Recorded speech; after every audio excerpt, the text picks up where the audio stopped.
Howard, so just Hollywood, just after their marriage, Howard, the rich, the millionaire, the young millionaire, the first thing that they want to go to play, just like the normal young people. Hollywood wrote one contemptuous critic in 1923, is wherever the young and the ignorant expect to get the triumph without the toil, the reputation without the virtues, the fame without the achievement. If the young Howard Hughes had left home intending to achieve instant recognition, he could not have selected a better place. He and Ella took up residence late in 1925 at the Ambassador Hotel, the same luxurious manor where Hughes's father had stayed on visit to the coast. The Ambassador had situated in its own tropical park, far from downtown, only a short walk from the Coconut Grove nightclub and near the movie studios that attracted Hughes. He had vague ideas about producing movies. Hughes Sr. had run with the movie crowd, and after his death, Howard only relief from the oppressive gloom at Uncle Rupert's had been occasionally visit to the gruesome studio in Culver City, in the shadow of the set, amid the clutter of cameras and props and the shouts of actors and directors, and the general confusion of the place. Hughes watched in fascination as silent movies were made. Also, Hughes at this time was just a silent movie.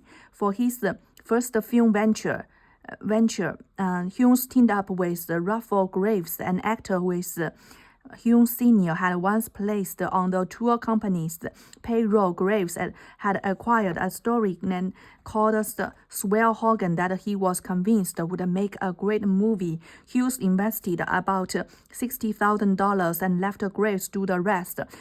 The finished product was so bad it was never released. For all its opportunity, Hollywood also had its pitfalls. What pitfall was pressured by his family, notably Rupert, to abandon movies lest he squander his inheritance. So Hughes has a company, but he just go to the movies. So these two things are so different.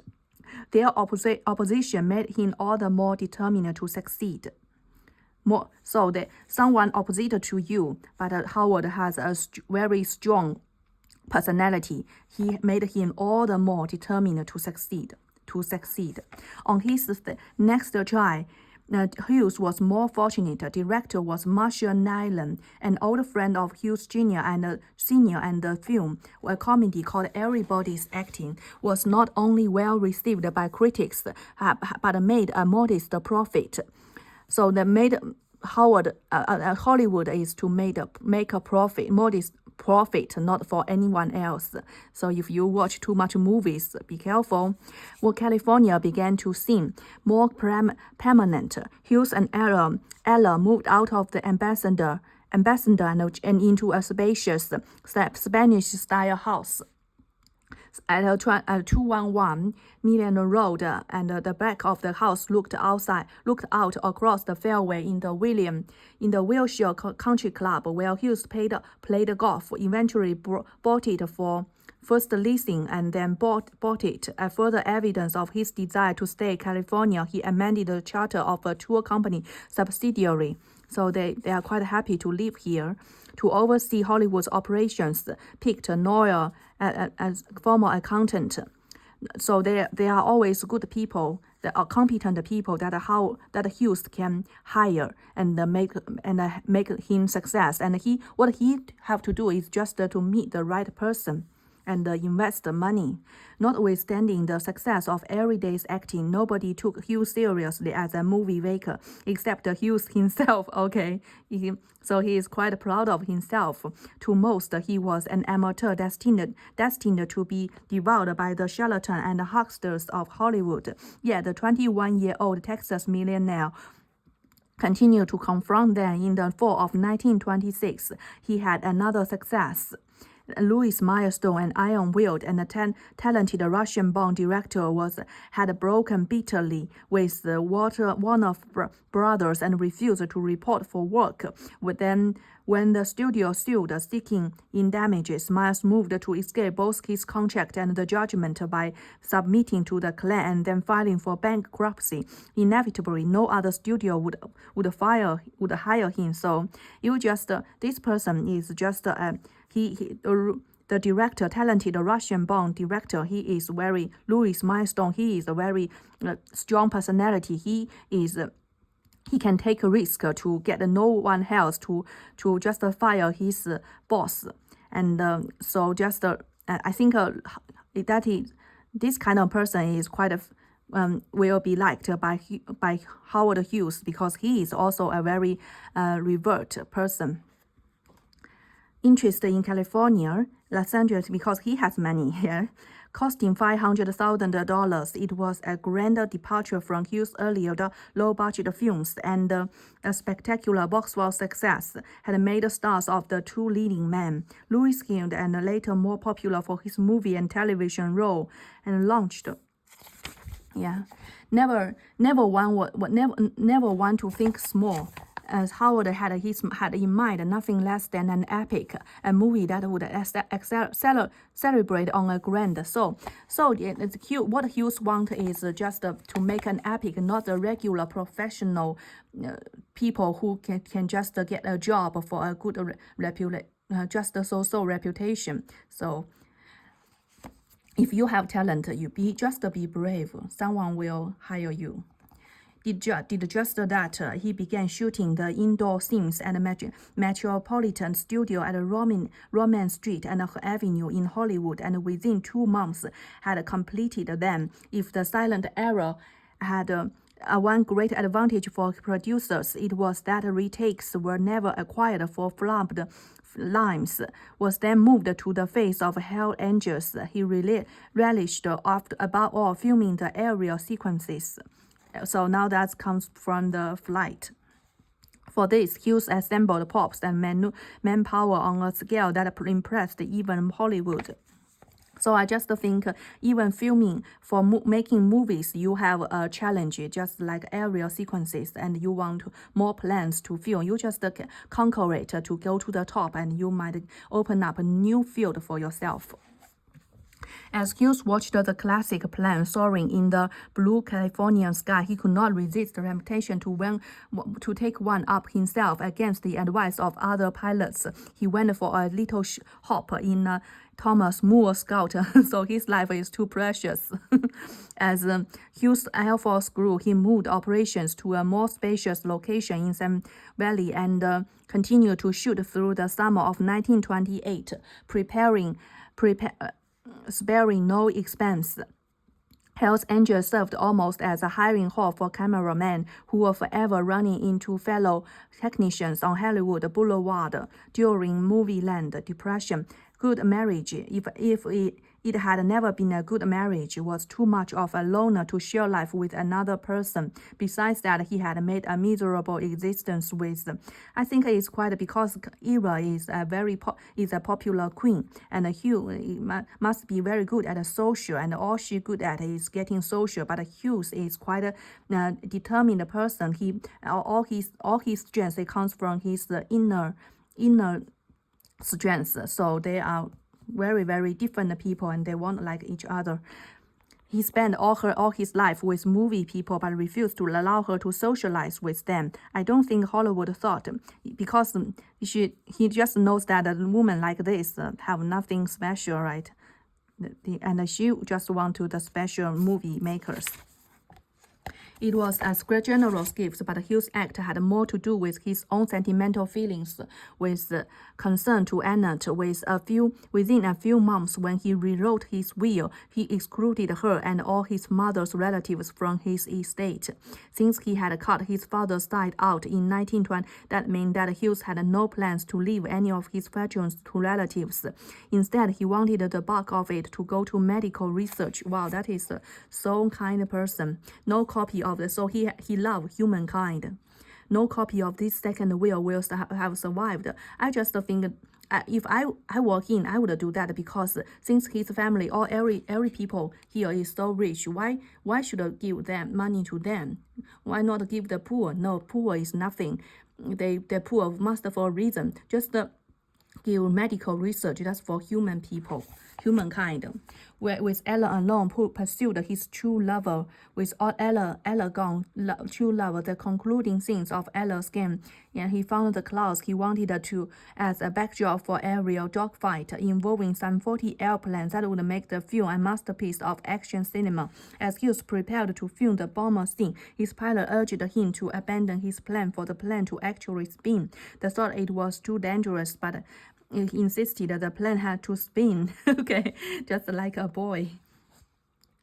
They took their position in Gaza and took off with Hughes watching from aloft in a small plane. Wilson kicked the bomber into a spin at 5,000 feet and bailed out. For some reason, Jonas entered, either missed the signal or was not unable to get out of the plane. The bomber screamed to earth and crashed in a pond. Had made an emergency landing near the wreck. So it's very dangerous. His propeller caused a cloud of wind tops and rushed to burning plane to get off Jones' house. The mechanic was already dead. Wilson's pilot license was temporarily revoked for the Department of Commerce, and the Professional Pilots Association demanded his resignation. Had a scene for, and that no one could ever forget. So he's I think rich people, like, he has money, he can make he not only has money, he has courage to make very influence to the world. So Hughes opened his search to the placement. Dozens of young women paraded into Metropolitan Studio for screen test. So he can get the most beautiful woman. She never does, answered his friend. It is her advertisement. Convinced that Londo had noticed her at the drinking fountain at Horner Studio. What caught her eyes was her high firm breasts and her astonishingly blonde hair, unnaturally light and brushed back from her high forehead. As Londo studied her movement, he observed to a companion that he thought he was not wearing a bra. He never does, answered his friends. It was her advertisement. Okay, what happened? Late one afternoon, as the film crews turned off the lights on a set depicting an mess hall and began packing their cameras for the day, a fire theoretic agent, reminded the head cameraman that he had a prospect waiting for a screen test. Grumbling, the cameraman restored the lights and the camera, and in walked a young woman with almost albino blonde hair and a puffy, somewhat sulky little face. Her name was Helen Carpenter, and she went by the stage name of Jean Harlow. Opened his search for replacement. Dozens of young women went to the film. Meanwhile, production of products in order to shoot around the leading lady as Hughes struggled to make up his mind. Convinced that he had a product of seeming sexuality, London and had lined up a screen test with Hughes, but as a blue-eyed 18-year-old stepped onto the Metropolitan set, she looked as though she were auditioning for a slapstick part for a Laura comedy, as she had played. Rather than, I just think that when they get Dollar gone, did they get any money from him? It was generous, because when even though he had no longer used the place, was upset that it might be vacated, and he pleaded to stay. Told her he would not give her the house and build a swimming pool in the yard if he would remain. And replied that he did not want a pool; she wanted more room. He readily agreed to finance an addition. Faced with such an appealing offer, abandoned the idea of moving. It was a generous gift, but the act had more to do with his own sentimental feelings than with concern of Annette. With a few months, he rewrote his will, excluded her and all his mother's relatives from his estate, since he had cut his father's side out. This meant that had no plans to leave any. Okay, it has never. 2 weeks after she left, signed over his Yorkton. It had been a good marriage. I don't think Howard said they were her equal. And said later, I think he tried to keep Errol where he belonged in the Pasadena social group was the more final indignity. Making the movie was the first great obsession of Hughes's life. He had thrown himself into the production with a zeal that excluded all else, and it was not uncommon for him to work 24 to 6 or to 16 hours at a stretch. Okay, 24 to 6, maybe he's just young. He devoted himself to it with a ruthless determination that frightened even him. Many times he said later, I thought I'd never live to see the finish. With Hughes absent from Mayfield for days at a time, felt completely shut out of his life. He quietly went home to Houston for a trial separation, so they are going to get divorced. Signed over after she left to Yorkshire Boulevard house in his aunt, who had been living there with her husband and growing family, did this after he learned that Anna and his family. So Howard is not very care about his family at all, right? So I just think that if you care too much about your family, this part is unpromising. Upset that it would be vacated and he had a swimming pool. It was a generous gift. A few months when we wrote his no copy of this second will has survived, but Ella too was undoubtedly excluded. After their separation. They headed for a final break. Later in that they filed for divorce in Houston, charging with excesses and cruel treatment. He did not contest, and the divorce was formally granted.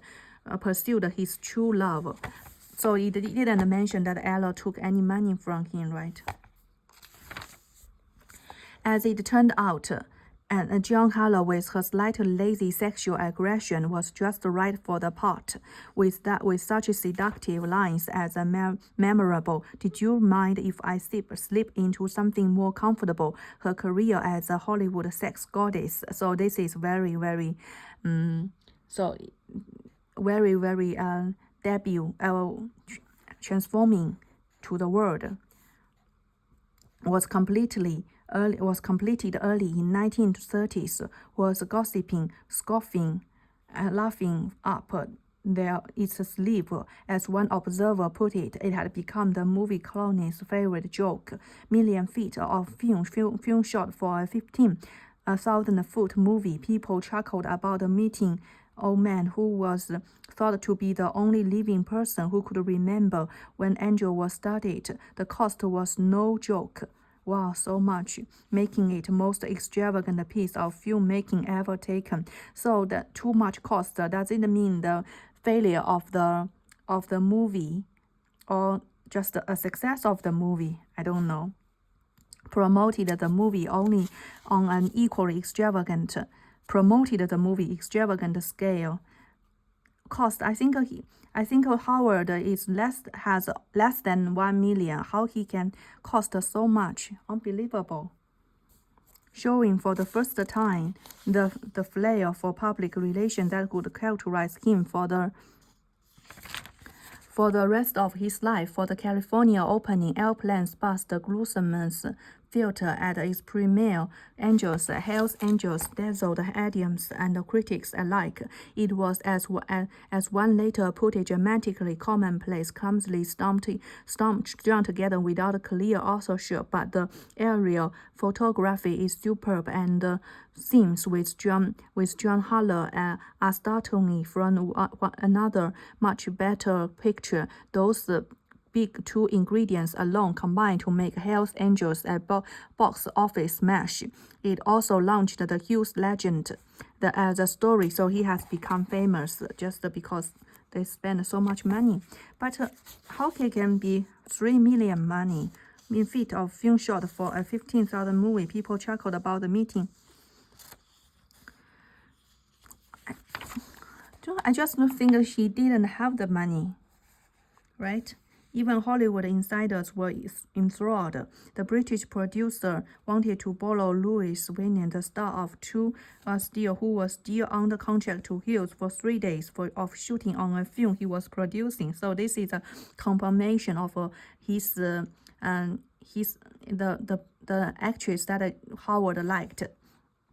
And when he approached him, he found a useful producer, both receptive and charming. Okay, he will cost you $20,000 instead of William. He will, although the price was steep, Will Coxon was so set on winning that he agreed to pay when director vetoed his choice of Winnian. Hurried back to his Hollywood office since less than an hour later to apologize for having troubled him and left Hughes know the idea was off. You made a deal with me for $20,000. $20,000. Grady will report on her feed Monday and be available for 3 days. And I want that $20,000 before he started to work. Protested it was, but in the end he paid. He later reflected that the incident probably illustrated one of the many reasons Hughes is a multi-millionaire and I am not. If Hughes exhibited a toughness beyond his years and unusual for someone so new to his industry, he also spoke with candor and frankness, surprising for Howard. A town long accustomed to self-promotion by star directors and producers alike, he refused to claim credit for and was quick to admit his failures, except for the financial ones. So he had made money. Making help by myself was my biggest mistake, confessed in a rare interview. It would have been finished sooner and cost less. I had to worry about money, sign checks, hire pilots, get plans, cost everything, direct the whole thing. Trying to do the work of 12 men was just a dawn on my. I learned by bitterness that no one man can know everything. Okay. At 26, had apparently learned the rule of all successful executive leaders must delegate authority. Well, he has learned that. Yet, in the years ahead, he would routinely discard the lesson, making it a custom to interfere with, second guess, and deny authority to his managers. So, if, as he claimed, he went to school making Hell's Energy, he promptly forget what he had learned. If, as he claimed, he went to school making Hell's Energy, he promptly forgot what he had learned. So interesting. Celebrities and censors.